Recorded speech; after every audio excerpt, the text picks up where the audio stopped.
If you feel like new Pixel phones arrived sooner this year, you are right. Google's August Pixel hardware event gave us not a duo but a quartet of new phones, starting at one end with the new baseline Pixel 9 and freshly topped with the Pixel 9 Pro Fold. Into larger phones, then the XL nomenclature should tip you off as to where you might want to spend your money. This is the direct successor to last year's 6.7-inch Pixel 8 Pro. It's the biggest Pixel yet, and it sports a new design that marks a relatively significant shift in the series aesthetic. The camera bar introduced with the Pixel 6 series is gone, and instead we have the camera peel. The fit and finish have unquestionably been elevated, with the phone's polished frame adopting a much flatter form that's decidedly iPhone-like in its execution. And Google says new construction methods or material choices make it twice as durable as its predecessor. In reality, the Pixel 9 Pro XL feels great, with the best build quality I have seen from Google to date. Not to mention, it looks superb thanks to an updated Super Actuate display that boosts higher peak brightness than anything Apple or Samsung has to offer. The move to an ultrasonic fingerprint sensor is welcome too, delivering on Google's promised speed improvement. The same 7-year commitment to OS and security updates helps the Pixel 9 series stand apart from rivals from Apple and Motorola. The phone's earlier than usual arrival in the calendar year means that this is the first generation of Pixel in a long time that doesn't debut with a new build of Android. It will benefit from the same future releases of Android as the Pixel 8 line and likely no more. Beyond the usual fare of a clean Pixel experience, AI is all Google is talking about, with an updated Gemini Nano model that is multimodal and 3 times more capable running on device. You'll find AI-generated features throughout the user experience.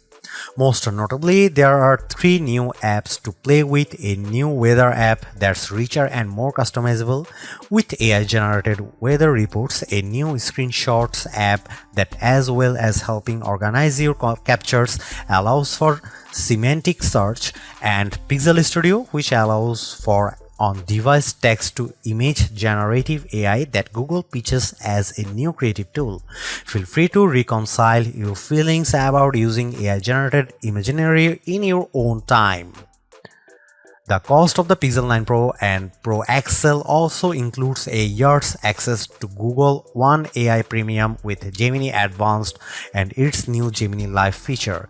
Gemini Live is a decidedly ChatGPT 4-like conversational experience with Google's off-device AI. It works well for things like how-to guidance and recipe help, but still comes with limitations surrounding how it can actually action on-device tasks for you. All the on-device AI experiences are powered by Google's new Tensor G4 SoC paired with new higher RAM ceiling of 16GB. Previous Pixels already felt fast in day-to-day use, but existing users will notice speed improvements for things like image processing and app load times, even if these gains are seemingly slight.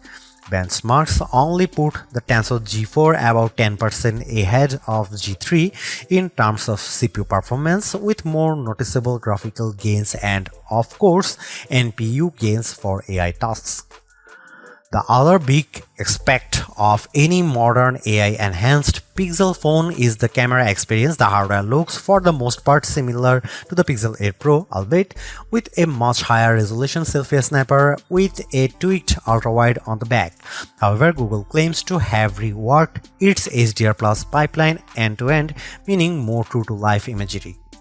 In daylight, I had few complaints, and the Pixel 9 Pro delivers great detail and accurate colors and with dynamic range. Night sight ensures low light shooting is almost always rescued from unusable to usable, even if it can still be a little heavy-handed in its post-processing. The expansion of that HDR Plus pipeline to panoramas means much better results, especially as night sight is now supported here too, although I do wonder whether this upgrade will simply manifest as a feature drop update for previous Pixel models in the near future. Another Pixel 9 Pro exclusive is Video Boost, which can now scale 4K footage up to 8K and proves particularly useful when zooming up on the phone's 20x limit. There's another side to the imaging experience on recent Pixel's Magic Editor. Beyond moving elements around in a shot of turning a blue sky to golden hour, the new Reimagine button lets you enter text to generate completely new elements in a shot. It's unquestionably fun and creative, but it also throws out any semblance of authenticity to shots you have captured yourself. Unlike the Samsung, there is no AI watermarking going on with edited images either. Although that Tensor G4 chipset doesn't mark a huge leap forward in raw horsepower, it certainly has helped with power efficiency, with the Pixel 9 Pro XL serving up almost 70% more screen on time compared to the Pixel 8 Pro. The jump from 30W to 37W wired fast charging speeds in a small but welcome bump too, although it looks like you'll have to grab Google's 45W charger for the absolute quickest recharge times based on my testing with similar chargers. Perhaps the biggest benefits with the Pixel 9 Pro line offers is that beyond the XL's larger screen and physically bigger battery, there is no compromise across both sizes. If you are happy with the premium, the Pixel 9 Pro XL is the most unapologetic, bombastic Pixel experience you can have right now outside of foldable land. Even if the jump from the Pixel 8 Pro isn't as significant as I would have liked, and it feels like this is more a means for Google to cultivate new Gemini Advanced subscribers, I can't help but appreciate the Pixel 9 Pro XL for being greater than the sum of its parts. It may only be just enough of an upgrade, but it is enough. While Google announced 4 phones at its August 2024 event, the standard Pixel 9 and Pixel 9 Pro XL are the two that hit the market first on August 2020. Meanwhile, the Pixel 9 Pro and 9 Pro Fold arrive on the scene September 4. In the UK, you can pick up the Pixel 9 Pro XL with double the storage at no extra charge on purchases made from September 5. US buyers can nab $200 in-store credit if ordering before August 28, and Australian buyers can pick up a limited edition poster with purchases made before August 25. The addition of the new smaller Pro model this year helps Google justify its decision to render the Pixel 9 Pro XL the most expensive candy bar Pixel to date. It starts at $1,099. It's practically like for like when compared to equivalent storage option of the iPhone 15 Pro Max, truly putting an end to the notion that the Pixels are the affordable flagship option. For the asking price, you also get a year's access to Google One AI Premium 2TB plan, which, as well as granting access to Gemini Advanced and Gemini Live, includes more general Google benefits like Fitbit Premium Access, Nest Air, 10% back on Google Store purchases, and unlimited Magic Editor saves in Google Photos. A pixel in iPhone font, that's the shorthand I keep coming back to the newer Pixel 9 series design language. The size and feel of the XL's new squared aluminum frame immediately reminds me of Apple's current iPhone 15 Plus and iPhone 15 Pro Max in the hand. Does that polished metal attract fingerprints? Absolutely, but not anywhere near as badly as expected. This new squared form, paired with the heaviest build of any candy bar Pixel yet, leads to a more premium look and feel overall. This is helped further by the Pixel 9 Pro XL's slimmer profile compared to the Pixel 8 Pro, and side by side with my wife's old Pixel 6 Pro, the jump in build quality is truly impressive.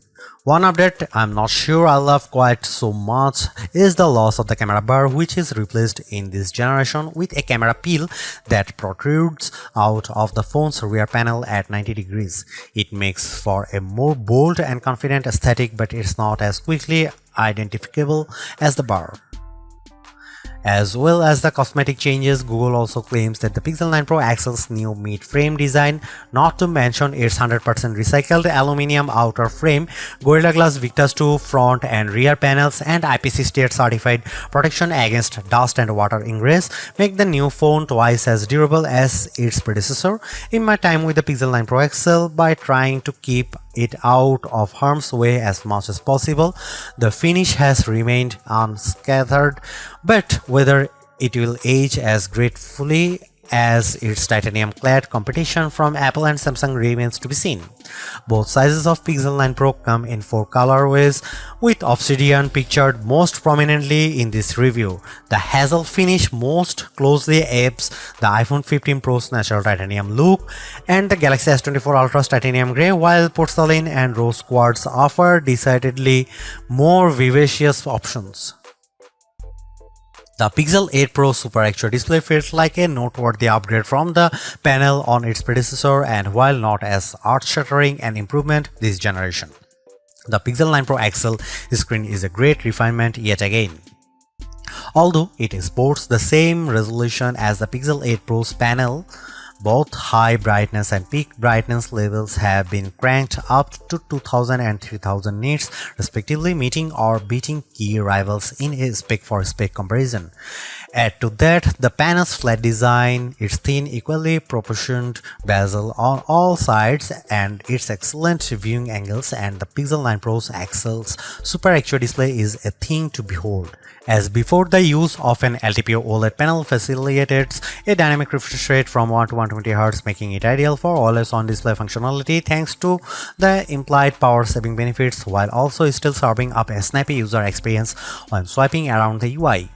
One of the more prominent changes you might not immediately notice is the fingerprint sensor. Instead of the optical module used since the Pixel 6 series, Google has gone the way of Samsung and instead kitted the Pixel 9 Pro XL's display with an ultrasonic sensor.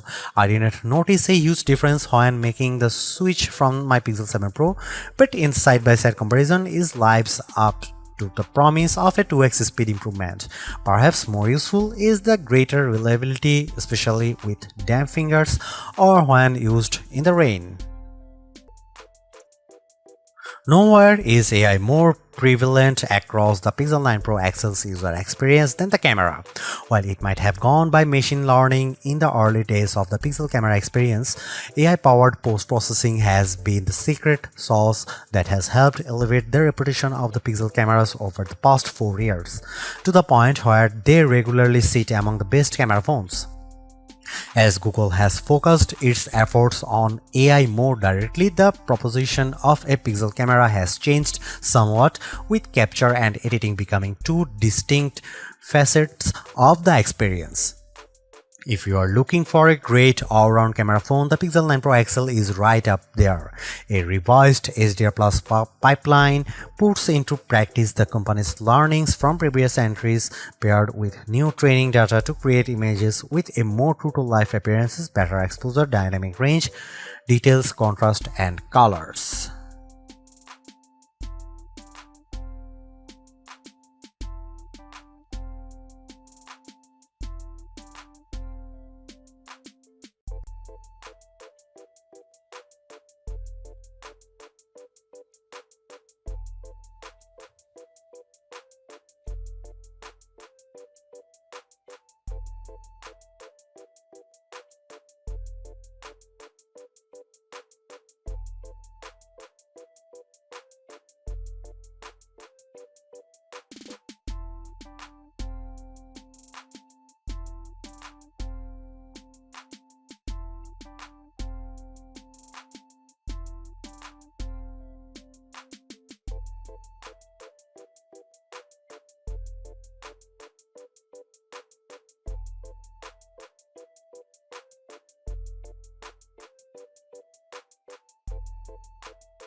Should you buy the Google Pixel 9 Pro XL? Buy it if you want the richest mobile AI experience. Samsung's Galaxy AI is great, but Google's execution with Gemini Advanced is easier, richer, and more fun to use. Buy it if you want an excellent camera phone. The Pixel 9 Pro XL's camera system is a small but appreciated upgraded on its predecessors, highlighted by a new bag of AI-supported tricks you can't get outside of the Pixel family. Buy it if you plan on using this phone for a long time. Still among the best there is Google commitment to 7 years OS and security updates is once again hard to argue with. Don't buy Google Pixel 9 Pro XL if you want fast charging. Battery life is greatly improved, but despite a bump in speed, the Pixel 9 Pro XL's 37-watt wired charging is still well behind what rivals like OnePlus and Xiaomi offer. Don't buy it if you want the best RAM and memory. While Samsung forges ahead, Google seems reluctant to move to the latest, fastest, and most power-efficient RAM and storage in its phones, which stings when they cost about the same. Don't buy it if you want to play a lot of games. Google's mobile silicon isn't built for gaming, and while the Tensor G4 handles intense games as well, you will get a much better experience with a recent iPhone or any flagship rival running the latest Snapdragon chipset.